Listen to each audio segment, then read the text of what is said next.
In Nigeria, the Igbo people stand out as a resilient majority in a diverse nation. Yet, they face an alarming reality targeted by extremist groups. Their daily lives are shadowed by fear. This struggle is not just an individual battle, it resonates deeply within the community, where faith is a cornerstone of identity. Many people see this targeting not just as violence.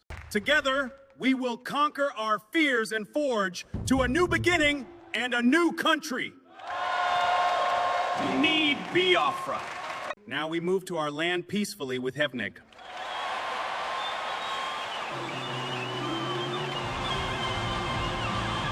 Our people are hunted, they live in fear. Igbo voices are pushed aside. Let us leave peacefully. Our people have been marginalized, killed, and treated poorly. Both Christians and Muslims are being killed. You can't narrow it down to the Igbos and Christian. You are being selfish. When was the last time a Christian carried a weapon to unalive someone? When did my people rule the country? If Biafra walks away, the country breaks. You guys need to be patient. Your time to reign will come.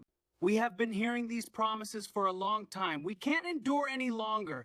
Let me tell you, God has given us this great opportunity. No one can stop us. We move to our land where the true peace, love, and unity reigns. Obi plans to take his people out. If he succeeds, the nation fractures, we lose their resources. And then we make sure he fails. Let's carry out Scorpion Dance. I need more supplies. But the world is watching. We have to tread carefully, else our plans will fail. What happens if the Westerners get involved? They watch hate, but they do nothing. Just bribe the Westerners, they will look the other way. Okay, we'll take my leave.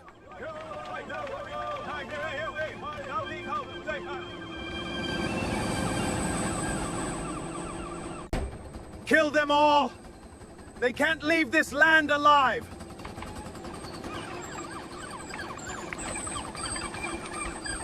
Run!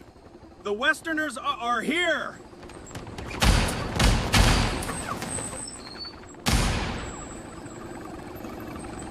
Today we move to our land, no more killings and marginalization, free from terrorists. Today we move to our land, hooray!